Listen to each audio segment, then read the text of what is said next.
Hello, I'm Lisa Martin from HORIBA Veterinary, part of HORIBA Healthcare, and I'm delighted to welcome you all to this continuing professional development webinar, the next in our ongoing series. We're very pleased to have you join us today.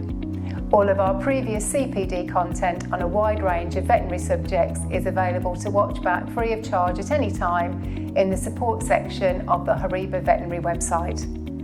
Firstly, I'd like to provide an introduction to our speaker, tell you what to expect from the webinar and a little bit about HORIBA. We're very pleased to be working today with Dr. Kit Sturgess, a highly experienced practicing veterinary surgeon and speaker.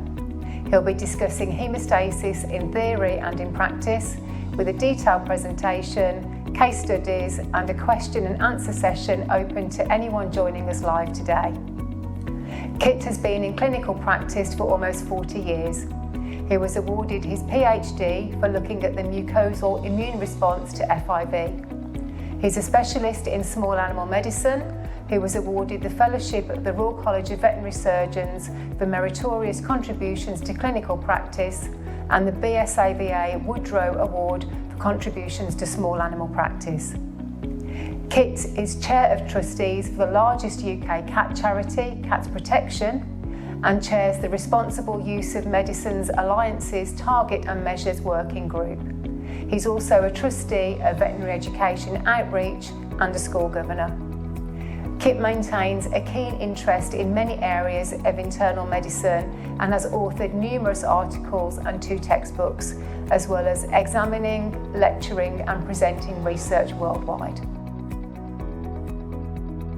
HORIBA's veterinary business sits within HORIBA UK with expertise in many areas of scientific testing, including fluorescence and Raman spectroscopy, as well as particle characterisation, vehicle research and development and compliance testing for sustainable automotive and energy development, and small and large-scale air and water quality testing for pollution monitoring and industrial manufacturing and process control. As a well-established provider of laboratory diagnostic instruments and consumables with our own local admin and technical support, we work with human, medical and veterinary reference laboratories, academia, general practice and specialist settings. Our product range currently includes benchtop instruments, handheld meters running single parameter tests, higher capacity, user-friendly automated instruments, specific nucleic acid extraction and the first fully integrated in-house PCR testing system. Here's a brief introduction. Our LAQUA Twin handheld meters work in seconds on small sample volumes for individual parameters including ionised calcium, pH and electrolytes, and all can be used patient-side. HORIBA supply and support benchtop systems for haematology and clinical chemistry testing from occasional use to specialist large reference laboratory throughput with the benefit of a small sample volume requirement. These offer highly cost-effective solutions and bespoke options for esoteric and project testing. The Pocket Central PCR Analyzer is a unique, simple-to-use benchtop system which integrates seamlessly with any current lab provision. Within easy reach of all veterinary settings, each step of the full PCR process is fully automated and can be run by any trained member of the practice team 24 hours a day. Up to 8 samples are processed simultaneously with results available in just 85 minutes, speeding up diagnosis times, informing case management and prescribing decisions, including the responsible use of medicines. The Pocket Central test range includes over 190 assays in total, enabling fast and easy testing for common and exotic pathogens across small animal, equine, farm and poultry work, aquaculture and biosecurity or environmental tasks. Very easy PCR testing for all species and applications is now accessible to everyone. Should you have any questions during the live presentation, please write your query into the chat box on the screen and we will cover as much as possible at the end of the webinar. If you're watching live and would like HORIBA to issue you with a CPD certificate of attendance, Please provide your name and email address in the chat box and we will send this on in the next few days. You will also have our contact details at the end of the webinar for any further queries or if you're watching back and would like to get in touch. The event recording will shortly be available to view via the HORIBA Veterinary website, and you will be sent details to enable access for you or any interested colleagues. So now I'd like to hand over to Kit for his presentation on the Clot Thickens, hemostasis in theory and in practice.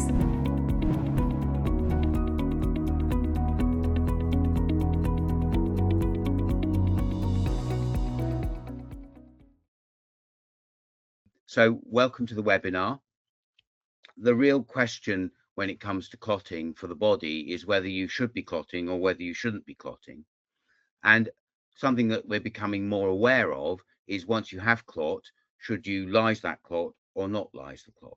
So clotting is very much a balancing act between clotting and fibrinolysis, thrombosis and bleeding. And often in one animal, particularly a sick animal, more than one process can be happening at the same time. So you can have a patient that's both hyper and hypocoagulable at the same time. Just a few updates. I think Lisa did a really great job of introducing me. So these are some of the things that I do, just so everyone's aware of my interests and any conflicts that might arise. But without a competent clotting system, you're not going to survive. So this is a critical system to life. And that means, from a veterinary point of view, being able to assess what's happening with the clotting system can be very important. Obviously, in some areas of the UK, where, for example, angiostrongylus is very prevalent, that may be just as a routine prior to surgery, or it may be a case where you know they have a bleeding tendency, or where you think they might have had active bleeding, anticoagulant poisoning, and where you have a local area of bleeding, trying to decide whether that is truly a local area that may have occurred through trauma, or whether it's a reflection of global clotting issues, because that really does drive the way you approach these cases. In critically ill patients, failure of the clotting system is often the final pathway that leads to the patient's death. And for me, this means that we need to get onto that clotting pathway probably much earlier. So, for example, in a patient with significant inflammatory disease, you would expect it to be hypercoagulable. So if you did some clotting parameters and it appeared within reference, then that patient may already be slipping towards a bleeding state. And so that is really important. About 20 years ago, I saw my first fibrinolytic case. It was a Dachshund called Bobby. I have to say the picture is not of him. I didn't take a picture at the time, but he'd had a routine dental in his general practice, nothing particularly major, but just wouldn't stop bleeding. He was sent in, we transfused him, and he stopped bleeding, and he thought, right, we fixed that. And then he started bleeding again. We transfused him a second time with fresh frozen plasma, and again he started bleeding. We tried, and the first time I'd ever tried tranexamic acid, and that failed too. So that really sort of brought home to me how critical this clotting system is for patient survival.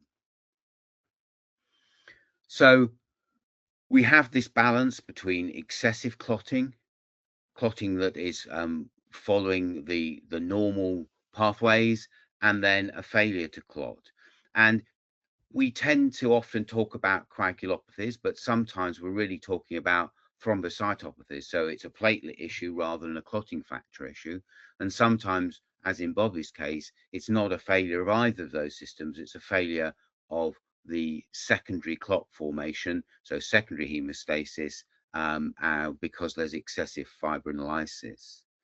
And again, when it comes to excessive clotting, we can consider, when we're going to treat these cases, using anticoagulants, but also antithrombotics, which are acting through different pathways. So just really the outline for what we're going to do, we're going to look a little bit at in-clinic testing, talk a little bit about what you might test externally, and then look at some case examples. So I think all of us remember that chart at university where one thing happened and then it led to another thing happening and another thing happening, and there's this cascade. But we really feel that that's an unrealistic representation of what is happening in vivo. So it works quite well in vitro, but in vivo, there's a complex system of overlapping events, and the tissue-based factors are really critical in the clotting system. And that's why it is so hard to measure clotting of a patient ex vivo, because you don't have those tissue-based factors present, and therefore fully assessing what's going on is really difficult. Because it is such a critical system to life, there is significant redundancy. So, for example, you have many more platelets than you actually require to stop spontaneous bleeding. And in fact, in most patients, if we talk about a reference range of above 160 to 200,000 per microliter, they're not going to start spontaneously bleeding until they've got less than 10,000. Similarly, with coagulation factors, you have a lot of spare. You have to lose 70 to 90% of your clotting factors before spontaneous bleeding will occur. Some of the pictures of clotting, I think, are truly beautiful, look like works of art. So on the right is something I've stolen from the internet. It's a scanning electron microscope slide of an arterial thrombus. So just looking at a review of the clotting system, and I know that might bring some shivers to some people of sitting in classes about and being talked at about the clotting cascade, but it's really important that we understand that it is this balance between pro and anticoagulant factors. It's primarily a response to vascular injury, so exposure of the endothelium is the primary driver for clotting, and that primary clot is where you have platelet adhesions, and then you have the secondary clot, which is initiated by the coagulation system, where fibrin starts to bind that clot together, and then the third phase, if you will, is where that clot is gradually removed and primary repair of the defect is undertaken. So this is the sort of classical cascade model that you probably were taught, certainly I was taught when I was at university. So sequence of steps, we have both an extrinsic and an intrinsic pathway, which are initiated in different ways, and that leads to the final common pathway, which leads to the production of fibrin. And the traditional tests that we have, APTT, activated partial thromboplastin time, and activated clotting time, look at the intrinsic system, and the prothrombin time looks at the extrinsic system. And I'm always struggling to try and remember the order or the association, but actually if you do it alphabetically, you've got A, E, I, and P, and A goes with E and I goes with P. So the alphabetically they don't fit together. So there's a skip, shall we say, between each letter, so that if you want to try and remember it, A goes with I, E goes with P. But what is really clear is that this doesn't really involve these tissue factor bearing cells, and this is so critical, and this cell-based model is something that is becoming more useful in terms of determining what's happening with the coagulation system. I think it's really important that people are recognizing that all platelets are not the same. We have some activated platelets, and there are certainly some conditions in which you have more activated platelets, and therefore you're more likely to go down a clotting route, and that these things are all happening at the same time.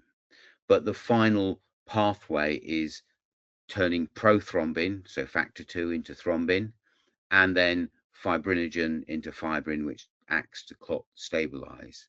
And there are various inhibitors and promoters of these pathways. As you can imagine, it's not just one system, it's a system with several other systems layered on top, all of which are designed to try and make sure that the response is appropriate to the need. So you don't excessively clot in response to a minor injury, but you do clot if there is a more major injury and recruit the necessary factors into the area in order for that to occur.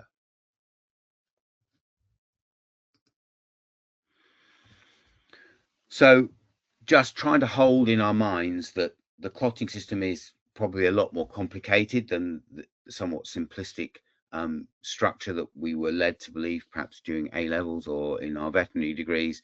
And it is that real dynamic situation where you have multiple things going on. And this means that assessing the clotting system isn't straightforward because there is so much going on. To get a complete view of clotting can be really challenging.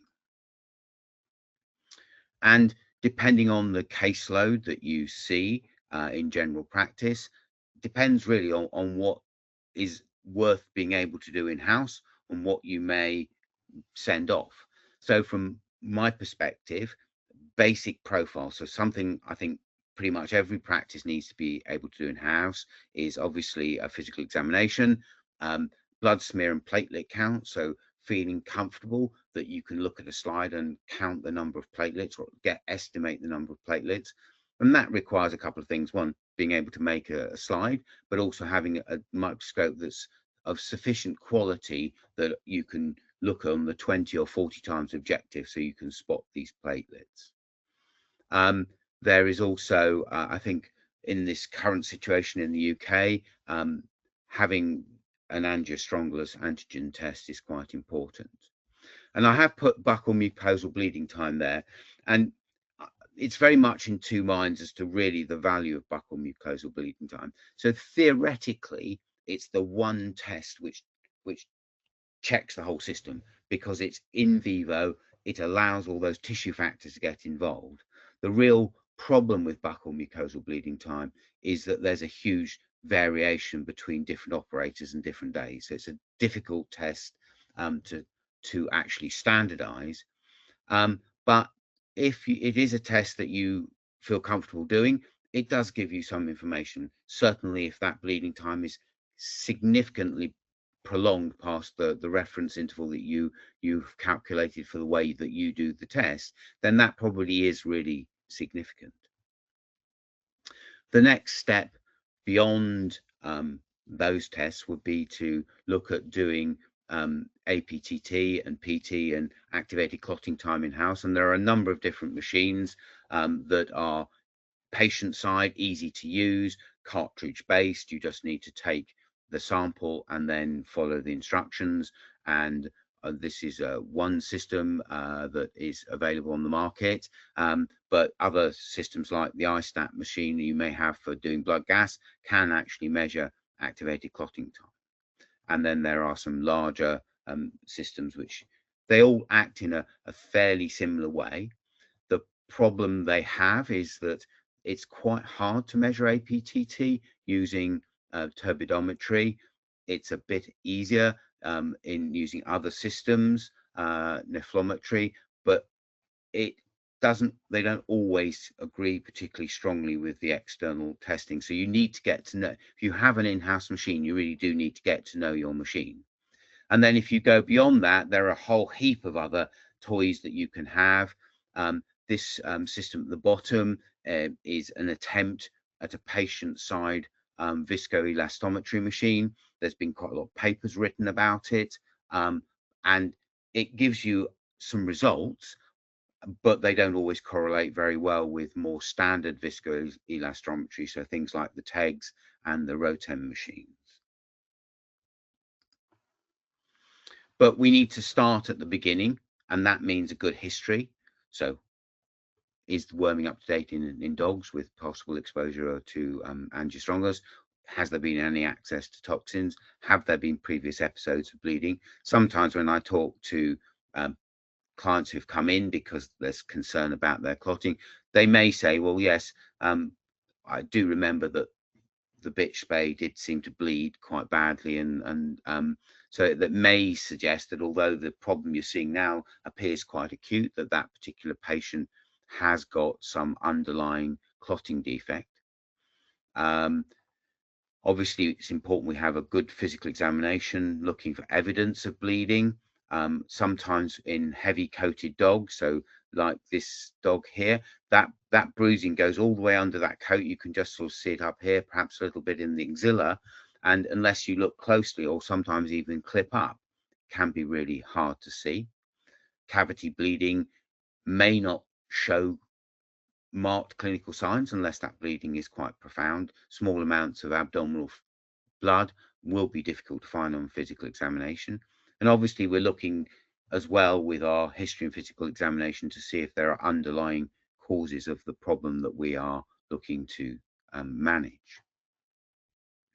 Laboratory assessments, people have done whole blood clotting, but it's really unreliable. They still do it in people when they have snake envenomation, but it's not really a test that I would recommend for routine use, because there are some blood samples that just don't clot even in the glass tube. It's important when we do these tests that we think very hard about the in-house machines that we may have, and many of these machines will give you histograms, and it's important to look at the histogram. So this is a nice histogram which has a platelet peak that goes almost right down to baseline before it increases again, and we can be reasonably confident that these smaller cells down here are genuinely platelets. But when we have something like this histogram where there really isn't that nice peak, it's just a gradual increase, then that platelet count is innately going to be unreliable. And that may be a sampling issue, it may be a machine issue, but you really do need to look at the histogram to see whether it returns to baseline or doesn't. And again, if you get the dot plots, you see whether this region of interest, which are the platelets, are clearly separated from the other areas of interest. The definition of thrombocytopenia is less than 160,000 platelets per microliter.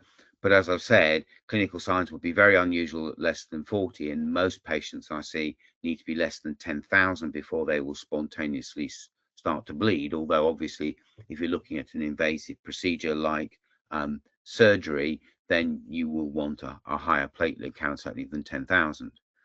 One of the more common things we see is pseudothrombocytopenia. So there have been platelet clumps which have dropped the apparent platelet count, or it's a dog like a Cavalier that's got macrothrombocytes, and these are sufficiently large that they're going to be counted as red cells, and your actual platelet count will appear much lower than it is in reality.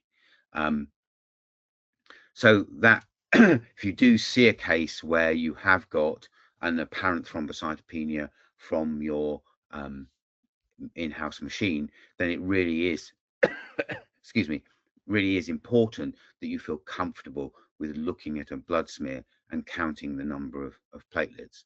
So the rule of thumb is that if you look for the number of platelets you can see on one high power field, so that's with a 10 times eye lens and a 40 times objective, so 400 times magnification, each platelet you see in that field is equivalent to about 20,000 platelets per microliter. So if you see 5, 6, 7 platelets on a high power field, then you can be really confident that you've got a relatively, even if slightly low, but a platelet count that's not low enough to be associated with spontaneous bleeding.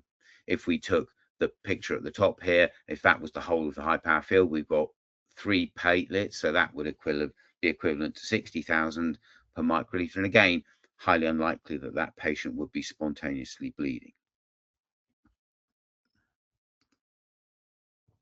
As I mentioned, can do buccal mucosal bleeding time.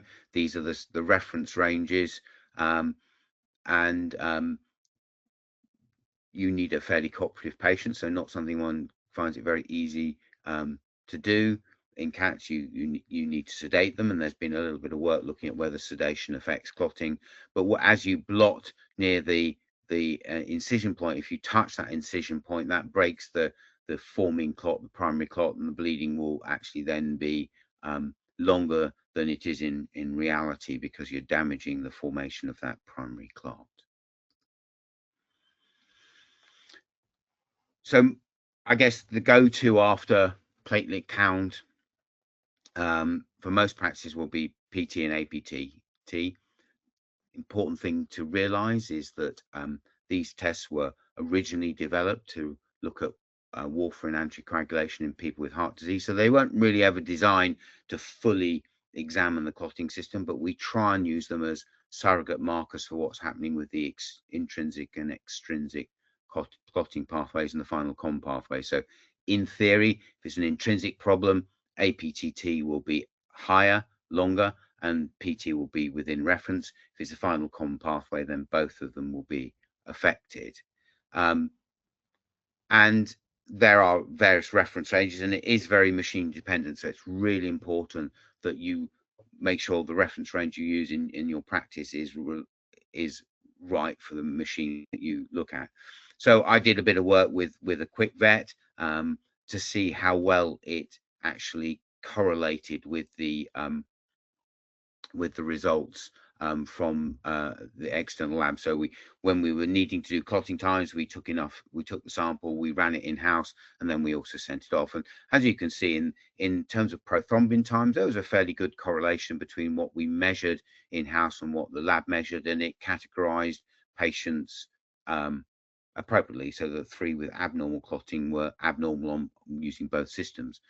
As I say, with APTT, because of the way the system measures it, that tends to be a little bit less reliable in most of the in-house machines that are available on the market at the moment. People, because of the complexities, because of our recognition that fibrinolysis is an important potential part of a bleeding tendency, people are starting to look at fibrinogen and fibrin levels and fibrin degradation, so FDPs, fibrin degradation products, and D-dimers. And there's a little bit on the slide here. I'm not going to go through all of it. It's you can look back at it when you come to get the recording here, but it is more to learn about the clotting system than just platelets, APTT, and PT.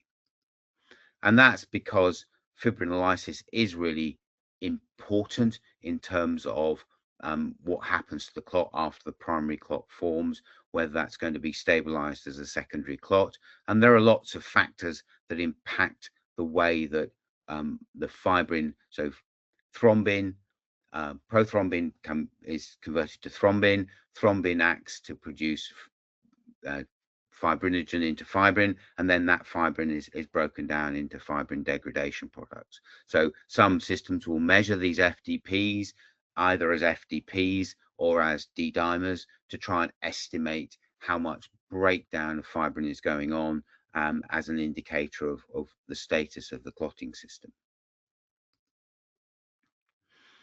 There are a variety of ways you can actually assay platelet function. So if you remember back at the beginning, you can have patients that are thrombocytopenic that will bleed, but you can also have patients where the platelets have become coated. So one of the possible risks for that would be some of the proteins that we give. So even possibly things like sorry, my mind has gone. Even things like hydroxyethyl starch can lead to prolonged clotting times, where the platelet numbers appear normal, but the platelet function is reduced. And there are various machines which try and look at how well the platelets are functioning. And this is a platelet function assay 100, which is one of the well looked at systems in cats and dogs, but beyond what most practices are going to want to have in their lab, because the number of times you really need that is quite low. Perhaps the area where people are beginning to put a toe in the water is viscoelastometry. So this is a Rotem machine that we had in practice probably 12, 15 years ago, really looking at how these systems work. And the beauty of these systems is that it's a more global assessment of both clotting and of clot lysis, and also whether the patient is hypercoagulable or hypocoagulable. So with APTT and PT, if the number you get is shorter than the reference range, that doesn't mean the patient is hypercoagulable. It's not an interpretable result. Whereas the viscoelastometry systems, the ROTEM, which is illustrated here, and the thromboelastography, the TEG systems, are designed to look more globally at the clotting system, but they still don't have those all important tissue factors and cell surfaces that is part of that clotting system. It's a technology that's been around a long time, but basically it's to do with a pin in a little tiny pot. As the blood clots, rotating the pin becomes more and more difficult, and that difficulty is detected and measured. And you get a graph, as is shown in the bottom here, that tells you about how quickly the clot forms, how big how strong the clot is, and then how it lyses over time. So you do get a lot of information from these machines. The problem is they really need to be done on fresh blood. There are a variety of papers looking at hanging on to blood and testing it a number of hours later, and all of them have shown that the results are different from fresh whole blood or anticoagulated whole blood. So the problem for these systems is they really do need to be available in the practice. If you're going to use them, you need a technician who knows how to use them to be running the samples, because they are a bit operator dependent. But if you had the money, if you have the caseload, so if you're a big emergency practice seeing lots of out of hours emergencies, then some form of viscoelastometry for your critically ill patients, I think, is something that would really give you much better assessment of how that patient's clotting system is working, what might be appropriate to treat it, if you do treat it, whether that treatment is beginning to be effective for the patient. So this was a husky who came in bleeding in the eyes, as you can see here in the iris, and broadly this patient had no platelets, and we can see this is what you'd expect from the clotting profile, and this is what we got. Really no substantial clot formation whatsoever. And this was another dog that we saw. She came in because she was weak. There was a little bit of petechial hemorrhage, and on the standard clotting test, the APTT and PT, we saw a mild increase in PT, just about 50% above the top end of the reference range. Her platelet count was on the low side, but not low enough for us to spontaneously think she would bleed. But the ROTEM did show quite marked defect in clotting, very slow clot formation, very thin here, so not a very strong clot. And sadly, Poppy had an intra-abdominal granular lymphoma, which was having a paraneoplastic effect on her clotting system, affecting her platelets. But it wasn't just the platelets, it was also affecting the clotting factors as well. And as I mentioned, some people will measure fibrin degradation products, as patients might be developing disseminated intravascular coagulopathy, and that may give more information about what's going on. The D-dimer is an FDP, so in the normal patient, you have the E and the D subunits which link together to form the clot, and when that's broken down, the D fragments join together, so that's why they're called D-dimers, and they are free in the circulation and they can be measured, and that's an expression of degradation of the fibrin in the clot. We obviously have other clotting defects we know about. Von Willebrand's disease.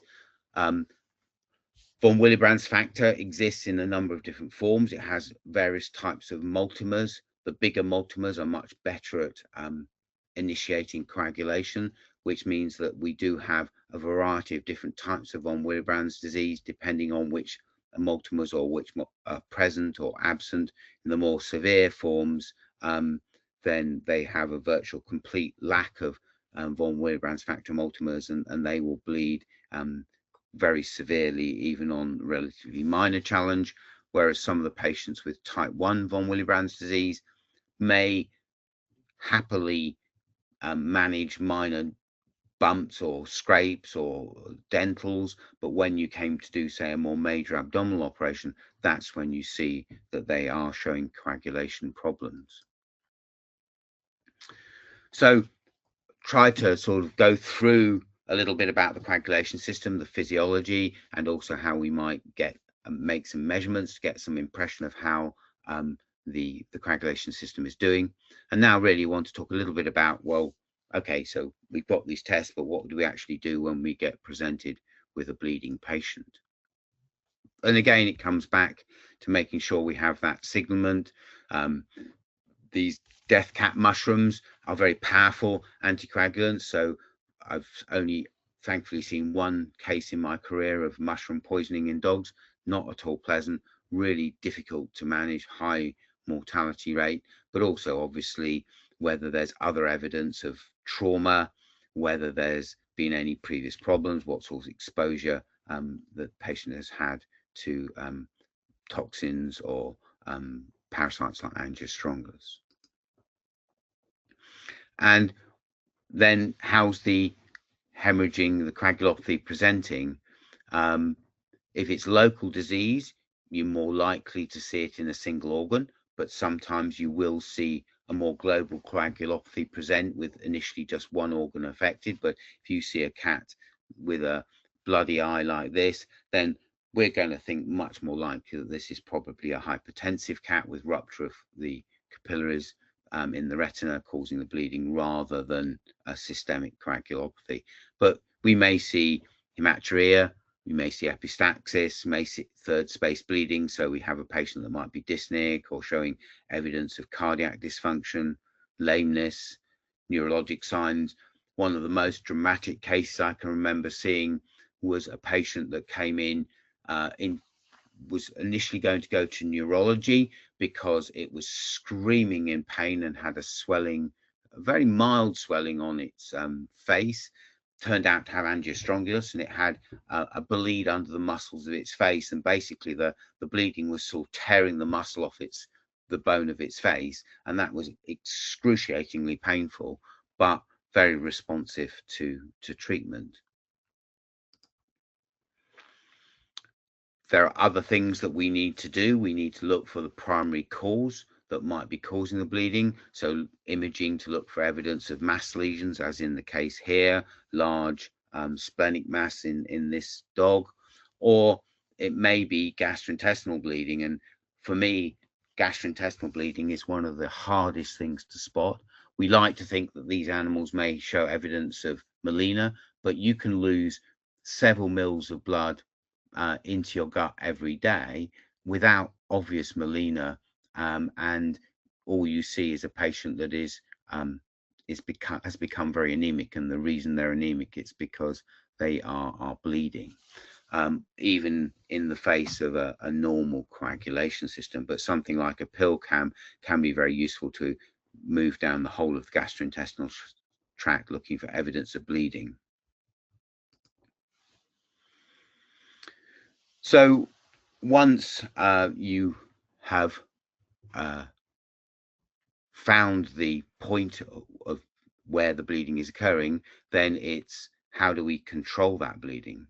So we've done our PCV and our platelet count, we've done our manual smear, we've imaged the area of bleeding, and we've assessed whether this is a localized cause of bleeding like a tumor that's ruptured, or whether this is a global coagulopathy that is bleeding into the pericardium or the abdomen. Then the next question I would ask is, if the clotting times are normal, is there vascular trauma? And often if there's vascular trauma, if you can apply pressure or one of the many hemostatic products that are available, then that may be sufficient. Obviously, depending on where that trauma has occurred, you may not be able to get to it externally. It may require surgical intervention. But if your clotting times are within the reference interval and your platelet count is normal, then that surgery should not be unreasonably dangerous. And if you wait longer, then you start getting consumptive coagulopathy on top of your vascular trauma, then the prognosis for the patient may be worse.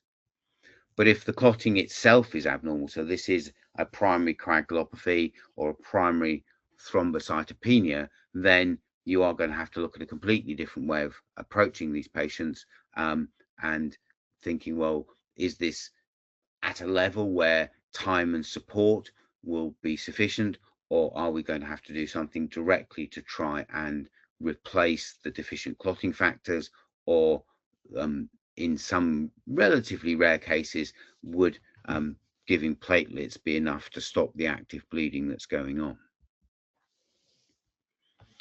In patients that have severe bleeding, you can give blood at shock rates. So if you are in that situation where you've got a patient that's bleeding out in front of you, then it's not the time to start the transfusion slowly to see whether you're going to get a transfusion reaction, because sadly that patient will not survive to the end of the transfusion. And there have been a variety of studies looking at how you can get blood into a patient quickly and looking at what systems seem to cause the least trauma to the red cells when they're going in. And the most recent study that's been published suggests most methods would work. So you can have it gravity fed with the with it wide, the tube wide open. You can hand squeeze the bag. You can put it on a pump at its maximum rate. Personally, I think pumps tend to cause more trauma to the red cells. You're more likely to get hemolysis. So I would go with just straight gravity feeding, or squeezing the bag to get blood in quickly if that's what I wanted to do, because I think you get less lysis of the red cells. And again, if this patient is not clotting, is that due to platelet problem or clotting factor deficiencies, or sometimes even a combination of both? But if it's platelet deficiency and you've got active bleeding, then your options really are to give fresh whole blood. So we know that in packed red cells there just aren't functional platelets in there, so it has to be fresh whole blood. There was for a while lyophilized platelets available, but they're no longer on the market. You can also, you think about using cryoprecipitated plasma because they are platelet rich, but again, you need to have those available in the practice, and most practices are not going to need them frequently enough to keep those in the practice. The problem with transfusing platelets is their survival time in the host circulation is really quite short. So if you've got a patient who has a low platelet count but is not bleeding, then blood transfusion, whole blood transfusion, is not indicated, because it's not going to save the patient. Obviously, if you've got a lack of clotting factors, you can look at things like plasma, so fresh frozen plasma, which has the maximum clotting factors within it, or vitamin K. There has been a study fairly recently looking at in the contextualized care world, where owners don't have enough money to afford plasma, where a patient has rodenticide poisoning, and they found that intravenous vitamin K did allow most of the patients to survive, although the frequency of drug reactions was quite high. There are a variety of indications for using plasma, but as I said, fresh frozen plasma is the one that contains most of the clotting factors. But in not the labile clotting factors, the ones that you lose, but for example, in rodenticide poisoning, it's primarily factor 7 that you are short of, so you could use frozen plasma in those cases. And this is available, just some general indications as to when you might consider using plasma in patients that are bleeding. This was a very sad case, Arthur, who had severe bleeding following liver biopsy, and unfortunately that bleeding was associated with hepatic hemangiosarcoma. So although plasma transfusion in the immediate term when he was actively bleeding did help, it wasn't going to lead to long-term survival in his case. So looking at another case, this is Lola, 5-year-old neutered female Kerry Blue Terrier. What the owner noticed was the ocular hemorrhage, but when you got to do a physical examination, then there were multiple erythematous areas ventrally on her and occasional petechiae. And this is just one thing that I'm sure most of you do anyway, but if you see an area of ecchymosis or an area of bleeding into the skin, then trace around it with a pen, and that way you can see over time whether that patch is getting bigger or smaller, because sometimes it can be a little bit difficult to decide, well, has it got a little bit bigger or has it got a little bit smaller? Alternatively, you can take photographs, but I'm a bit old-fashioned and a Sharpie works very well for me. This is Lola's hematology, and you can see that she's only mildly anemic, so she's certainly not lost vast amounts of blood, but we can see that her platelet count is dramatically low, and that's confirmed on the film. There's no giant platelets or platelet clumps seen. There's a mild monocytosis, probably inflammatory, and her clotting times are within reference. Biochemistry isn't hugely helpful. Mild increase in alkaline phosphatase, but in a sick patient, that can be really hard to understand why.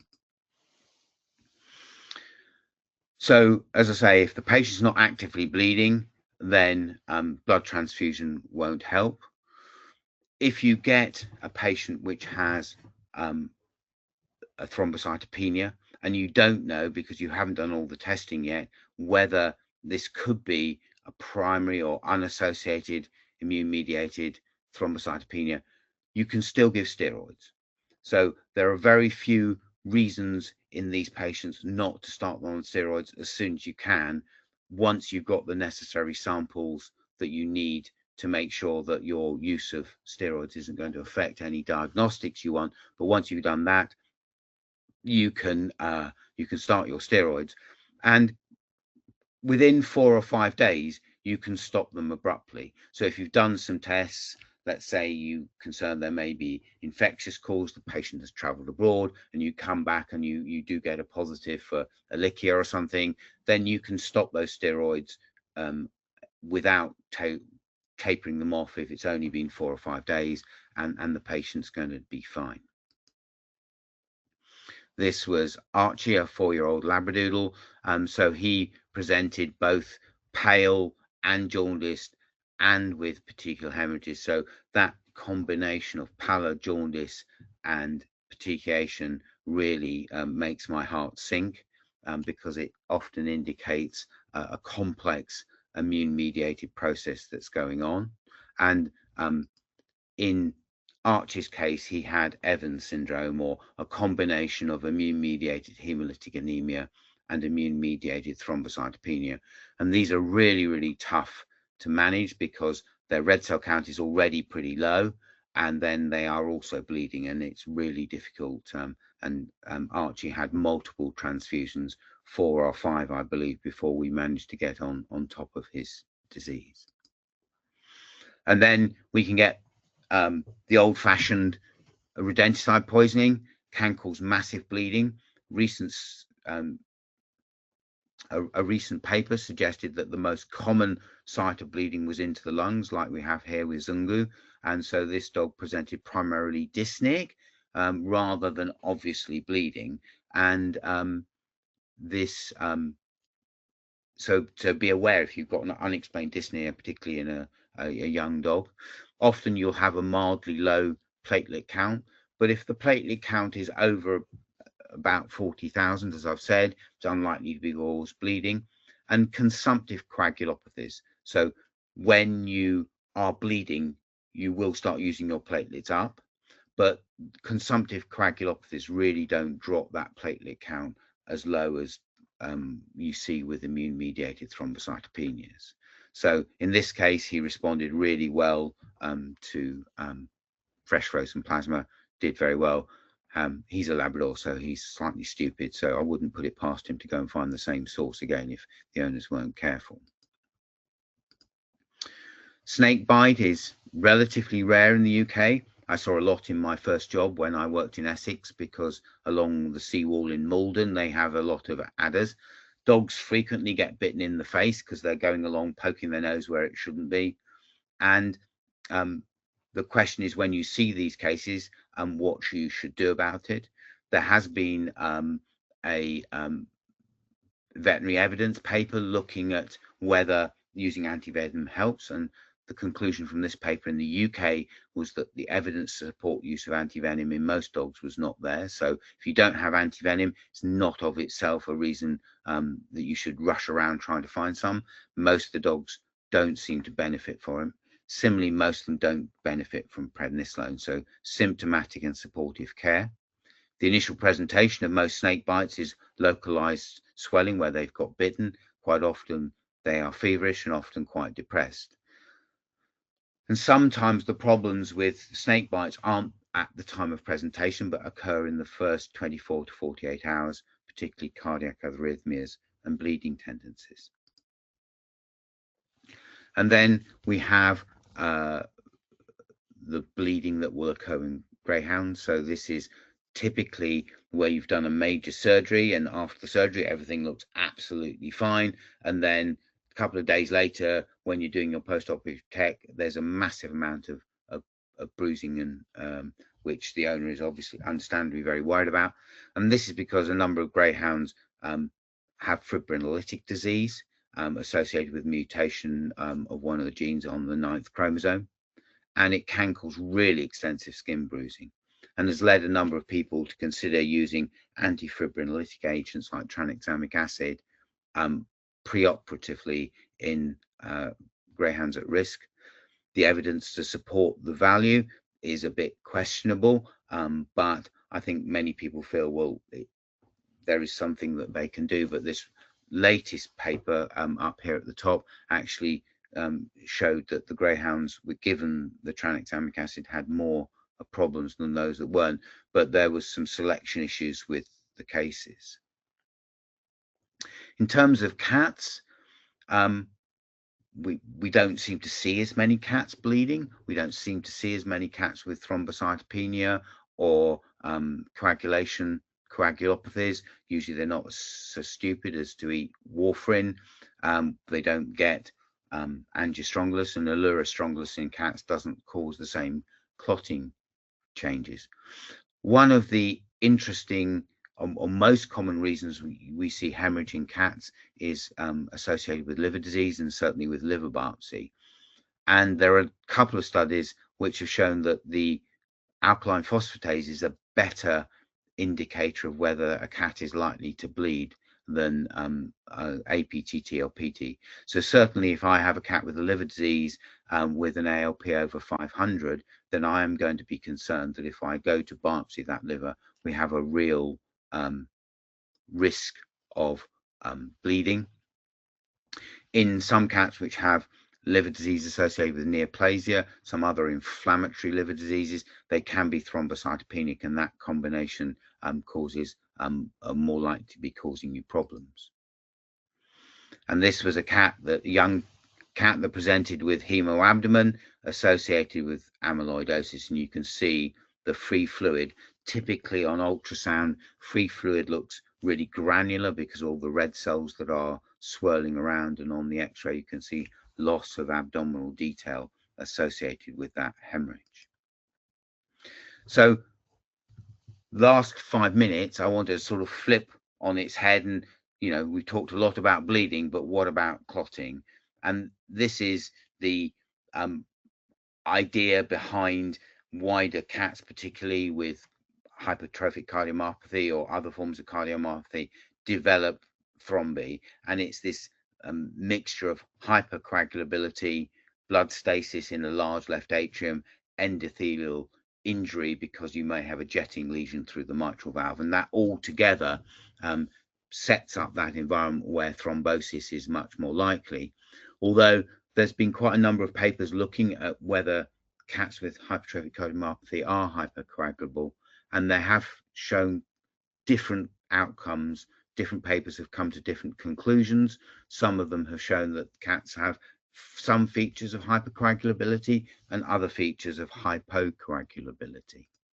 But this is perhaps your classic case, a cat called Ace, 8-year-old domestic short hair, sudden onset, loss of hind limb function. And I always find watching these cats really distressing as they're trying to manage to get around. They really look like they're struggling, and they get quite anxious, as you can see Ace is here.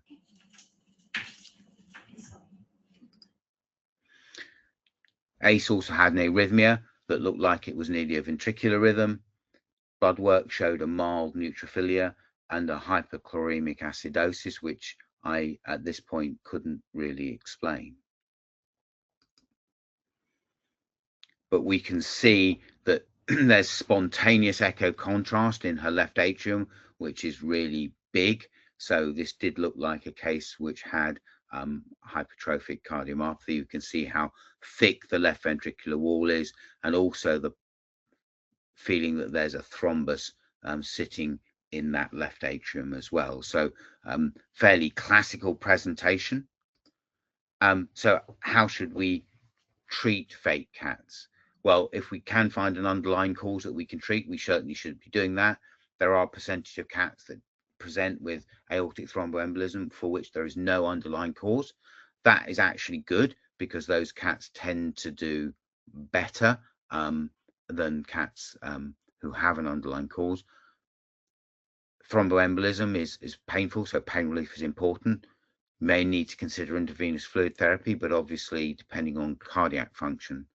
And then the sort of $64,000 question is, what do you do to try and prevent further clotting? Do you use an antithrombotic? And if so, do you use aspirin, which acts via cyclooxygenase, or do you use clopidogrel, which acts via P2Y12 to prevent platelet aggregation, or do you use both? Because they are acting via different mechanisms to stop platelet aggregation. And there was a very well-known study, the Fat Cat study, that suggested that clopidogrel was more effective at preventing recurrence of embolism than aspirin was. The problem with clopidogrel is genetically 10 to 20% of cats do not respond, because clopidogrel is a prodrug, and some cats have variants in one of the cytochrome P450s, which doesn't allow them to metabolize the drug into its active form. And in people, the same is true, and there are a whole variety of different phenotypes that people may have.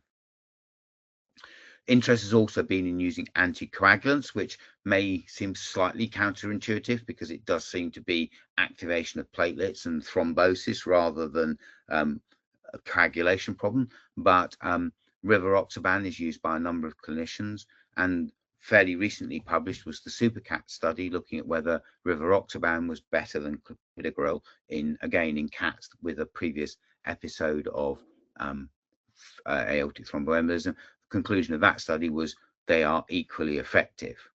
And I do know a number of clinicians who will use both in severe cases.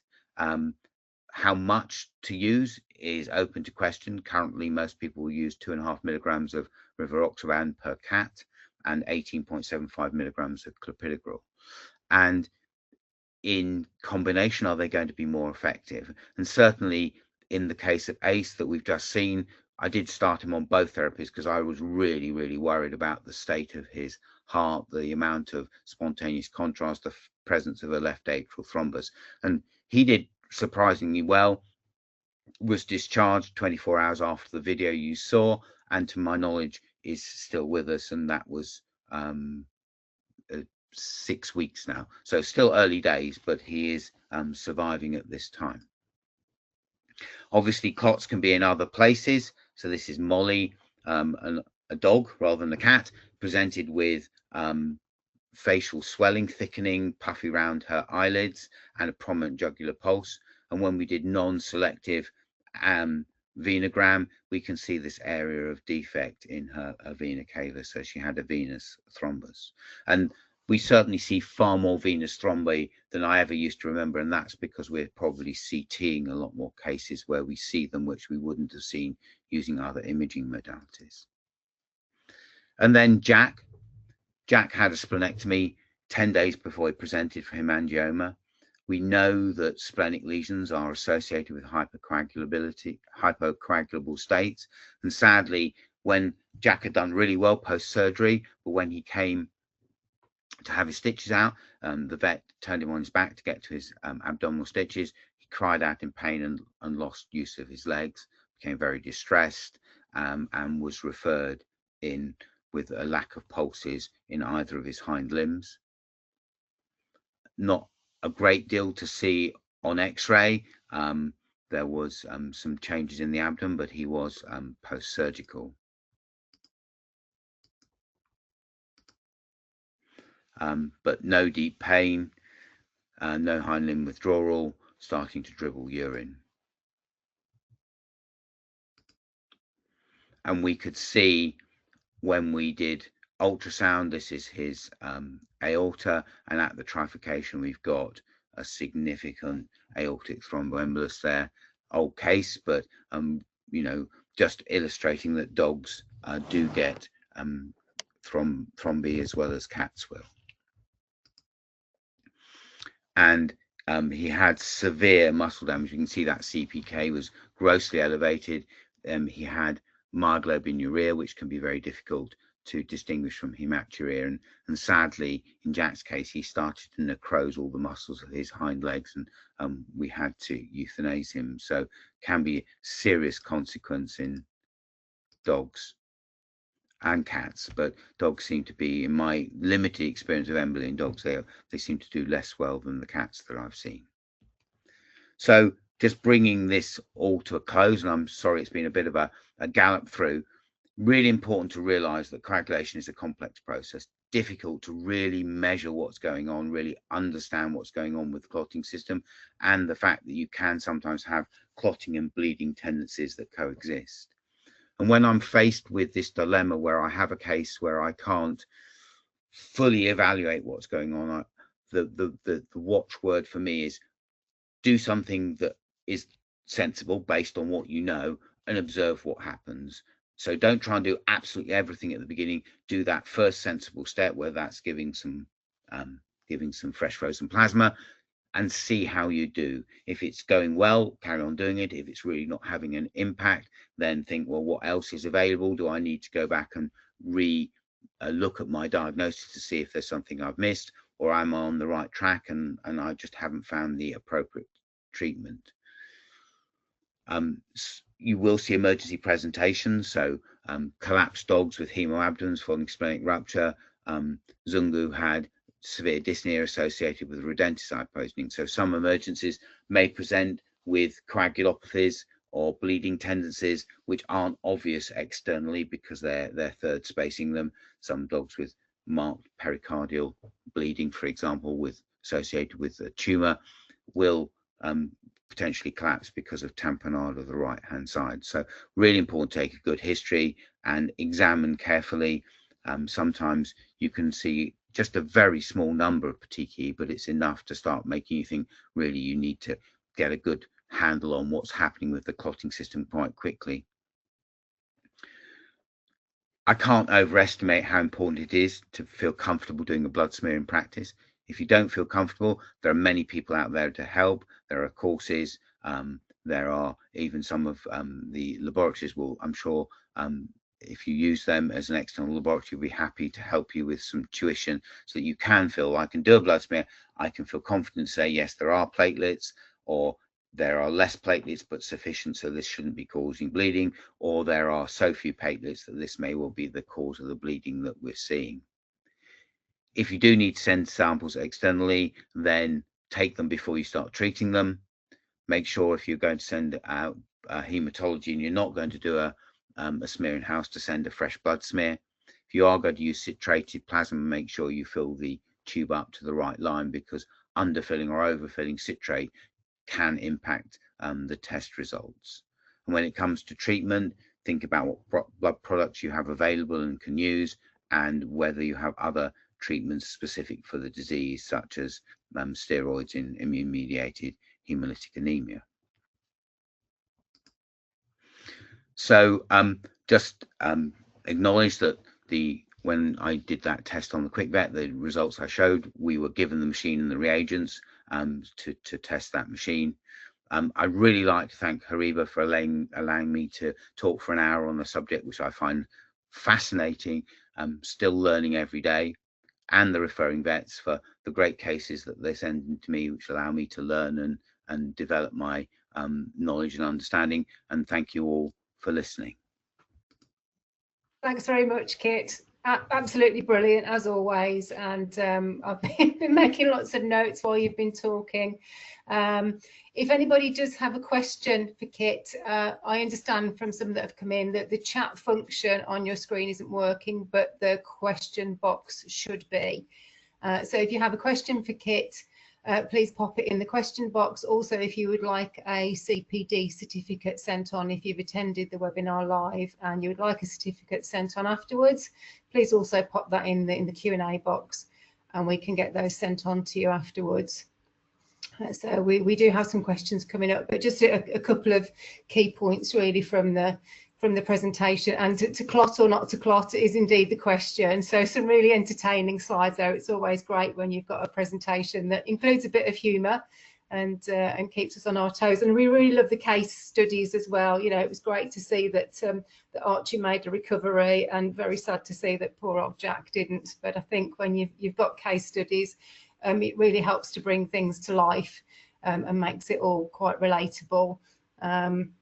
So I think just a couple of key summary things that I gained from the webinar was to consider the presentation of the case. You know, we heard about some unusual cases there where you've got a facial swelling case, where there was the abdominal lymphoma, which was a little bit unusual, but some of the testing that you think of to start with isn't always the key to finding out the answer. So the reminder about the presentation of species and breed, that cats obviously just hate us anyway and don't like to make things easy at all at any time.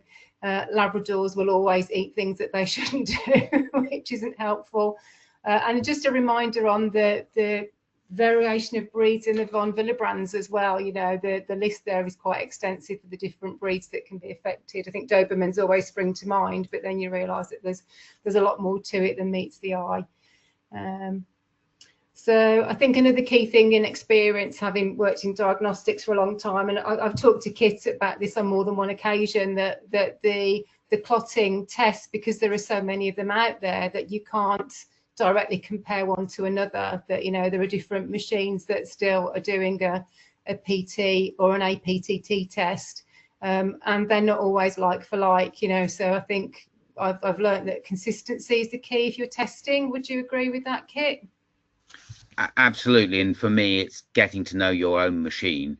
And I've always been very fortunate in the practice I've worked in. They've always been happy to do QC. So if I get a result that from an in-house machine that I'm really not comfortable with, sending it out if you can for an external assessment to see whether there is an issue. But certainly with the machines that we've had in-house for PT and APTT, I found the PT to be generally reliable over a number of different machines, the APTT to be a bit more variable. So I've generally found with the APTT on a variety of machines, if it says it's within reference, it's okay.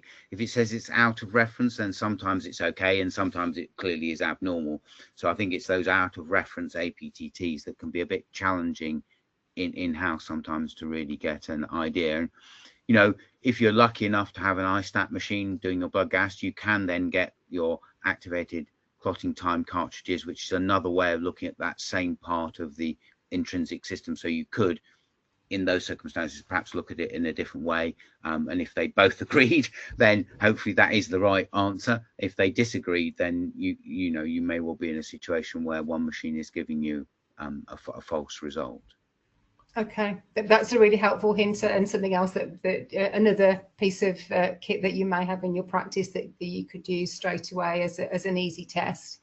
Just a point to add as well, Kit talked a little bit about the possible use of transfused blood or products there. A little plug for the HORIBA webinar libraries, that we do have a previous webinar about blood transfusions, which was from the brilliant Charlotte Russo, who's part of the transfusion service at the RBC.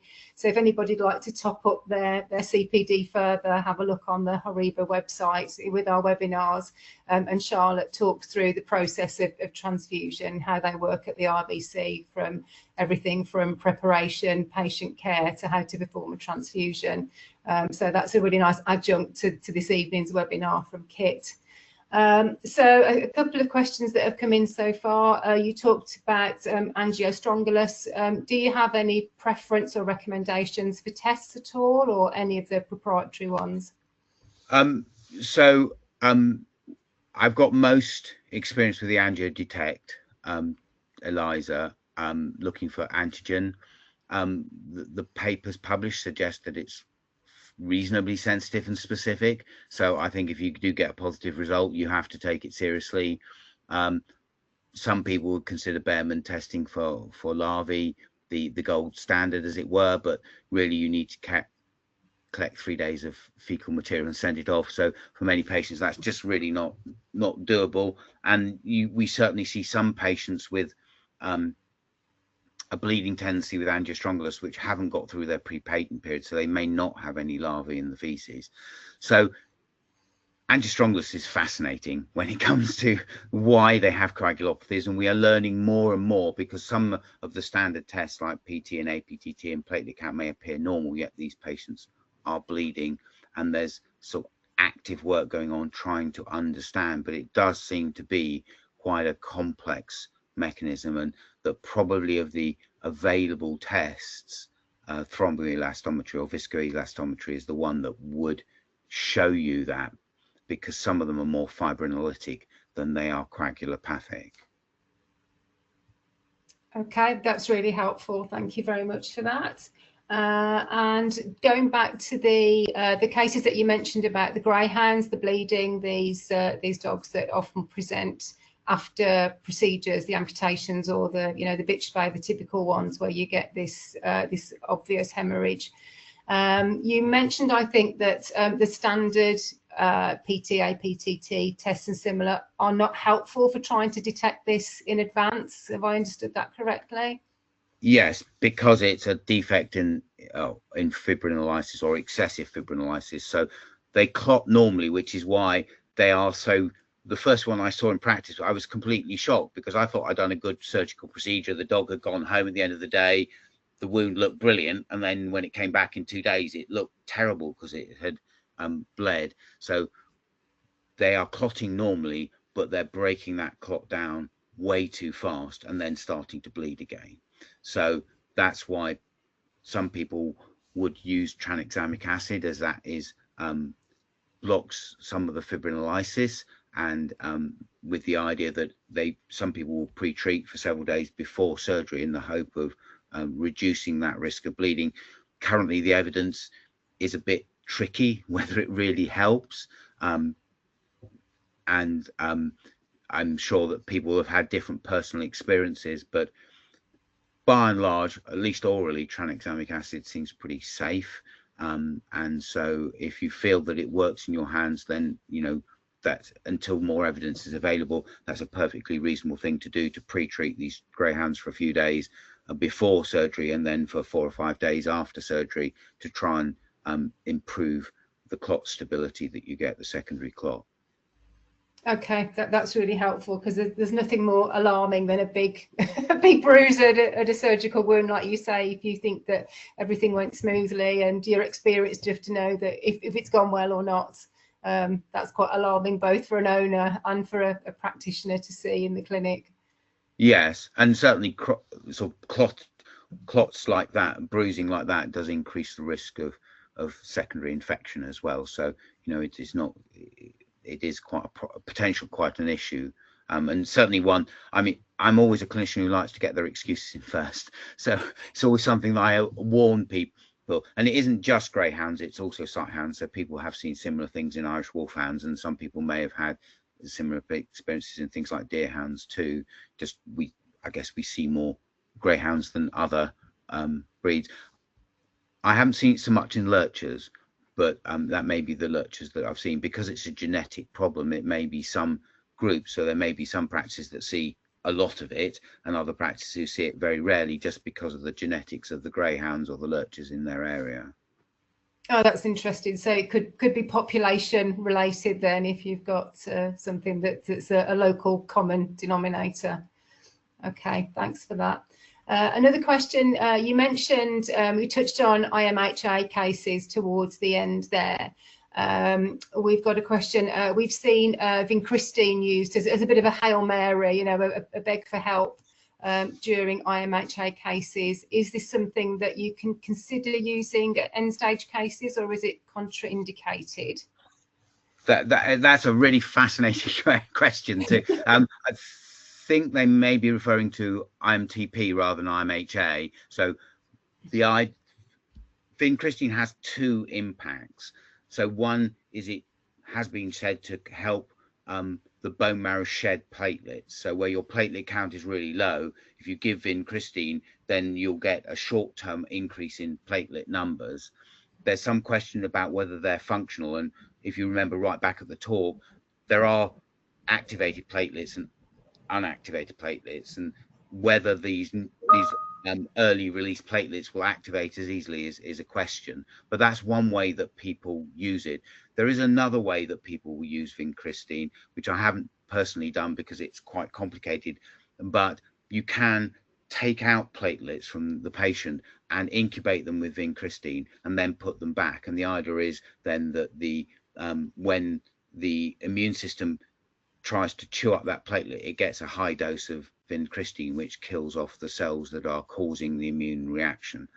So in terms of giving vincristine to try and increase platelet numbers, there isn't, the evidence is a bit variable as to whether that really makes a difference or not. If you found it works for you, that's brilliant. I would continue using it. It's a relatively safe drug at the sort of lower end of the dose rates, but you know, occasionally I have seen really severe problems with vincristine, usually in genetic, where patients have genetic abnormalities and are not able to metabolize vincristine properly, and they can have some fairly bad reactions. So it's not without its risk, but if you've got a patient that's risk of bleeding out in front of you, then you may with the owner consent take on that risk. But it's certainly something that's worth considering where other forms of therapy. I find IMTP cases the hardest because you have to, when you give steroids, it's going to take 5 days or so to work, and you have to sit there and try and keep the patient alive till your drug works. But giving more drugs, different drugs, probably isn't going to make any difference. So it's whether it's making sure again you talk to the owner that it's going to take time for this to work. It may need 1 or 2 more fresh whole blood transfusions if it's actively bleeding, and so I find them really tough patients to manage. For myself, I tend to find often some members of staff continue coming to you saying, well, I can still see bruising or petechiation, should we be doing more? And just sort of saying we have to wait, I find that's the hardest thing to do as a clinician. It's tough to be patient, isn't it, when you've got a sick animal in front of you and everybody is willing it to be better, and you just have to give it time. I think we've all been there, and that's a really hard situation to be in. And the person that raised that question said yes, they did mean IMTP, but it was an autocorrect, so apologies for that, and thank you for the correction. We're going to be drawing to a close fairly shortly. We have had some thanks come in on the chat, Kit, for an absolutely great webinar. If anybody does have any questions around clotting, coagulation or bleeding or anything similar, then please, this is your last orders to get them into the Q&A box now. I think we've covered all of the questions that we've had so far. Thank you again for the case studies and the information about the in-house tests and the lab tests and how to best use them. We'll give it another couple of minutes for any other questions to come in, and we've had some requests for CPD certificates in the Q&A, so all of those will be sent on after the webinar. Wanted to thank at this point everybody who's contributed this evening, of course to Kit for his time in presenting this evening, usually after a day's work as well, and even though I know you're trying to not work quite so much, that's maybe not not cut down on the hours that significantly. And also to the HORIBA team, Nick, who's running the webinar in the background and helped with our technical hitch, and to my colleagues in our marketing and communications team who also get the publicity out there to get people to join up. HORIBA will be attending some commercial events, no more this year, we're done now for 2025, but 2026 will see us at BVA Live and at SPIVS Congress as well. So if you have any questions, come and join us. And also, I know that Kit is always open to additional questions. I think you can usually track him down via means of professional or social media. But if you do have any specific questions after the webinar is finished, you're welcome to get in touch with us, and we'll be happy to pass those on. Many more thanks for coming in. Just, I suppose one of the things I just wanted to say is, there are lots of machines around for measuring coagulation, and it really is dependent on the work that you do in the practice. But maybe when you go, you have a moment to think about, well, what do you see? What is the critical problems that you need to know the answers to urgently because of the patients in front of you? And that will really help in terms of deciding whether you have enough in-house equipment that you're going to use regularly enough to make it a valuable addition, or whether there really are some additional pieces of equipment that's going to make your life much easier and improve the outcome for your patients. And that, I think, really depends on how many sort of trauma cases you see, how many out of hours cases you see, what the population of the patients in your area might look like. So I've worked for a long time in Hampshire. We have a lot of working spaniels, and they get IMHA and ITP really a lot, and therefore an ability to assess those cases is important. But in some areas of the other areas of the UK, you probably see them much more rarely, and therefore the lab equipment you need is different. So I suppose the point I'm making is there isn't a set of lab equipment that you should have. It should be appropriate to the work that you do, and then, you know, it's a great opportunity then to talk to some of the equipment specialists like Lisa to sort of talk through what you're trying to achieve, and then you can see what options are available for filling those gaps if you have any. I think I'd agree completely, Kit. It's a really good point. And of course, we love to provide machines and guidance to customers, you know, potential customers, clinicians, and we're always happy to just have a conversation with you with no obligation. Some of the instruments that Kit showed earlier on in the presentation, I sold those in a previous life, and within HORIBA we also have hemostasis equipment, but it has got to be absolutely right for you. And also the key is in the test process as well. You know, you've got to be comfortable and familiar with using the equipment. We've gone to do coagulation training and testing before, and the practice didn't have any citrate tubes in, which was a bit of an issue. So making sure that you've got the right tubes that are in date, that you've got any consumables that you need, and you know, and that the machine is in good working order. And even some of the basic things can be absolutely key. We were in a veterinary hospital laboratory earlier on today, and they had a lab technician, a fantastic lab technician who came from the human side and came to veterinary. And she said when she was working in the human lab, they never did blood smears. It wasn't necessary. Everything was automated, and they were quite scary for her. But now she's grown to love them. She's become a real expert. You know, she can do them pretty much with her eyes shut, and has come to realise just how much you can learn by looking at a good smear. So that can also be a really key part of what you've got. So having the right kit in the right place at the right time is absolutely key. So yeah, thanks for making a brilliant point, Kit. Thank you. And probably the one last top tip, the biggest frustration I think when people take citrated tubes is when it clots in the tube, which you might say that's fine because that means I haven't got a coagulopathy, but unfortunately that isn't the case.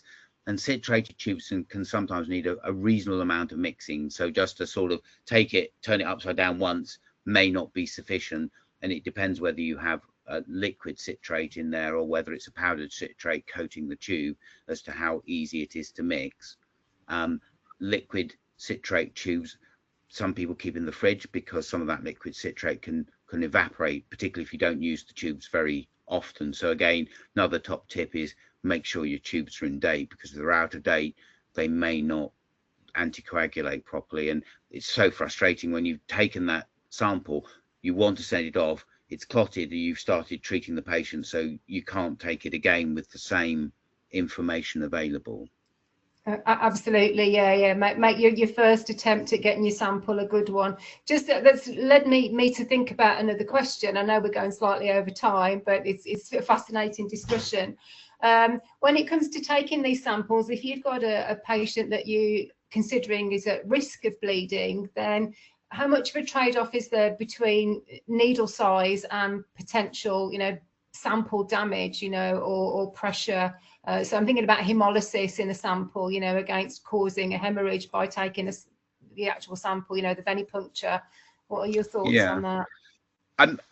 I guess that I definitely wouldn't take a jugular sample, because if you get a big hematoma at a jugular site, it's really hard to manage, and you can't really easily get pressure on the neck. So I'll always do a peripheral site. I think it's a trade-off. If you use a very fine needle, it takes a long time to take blood, and then there's the shear stress on the red cells, and the needle will tend to move in the vein as you're taking the sample. So there's probably more vascular wall trauma in my experience than using a bigger needle and getting a quicker sample with less shear. The cutoff is probably a 22 or 23 G needle. So a 23 or 22 and above, probably very little shear. If you're going for a 25, then you are going to get some damage to your red cells from taking the sample. So my feeling would be go for a cephalic vein.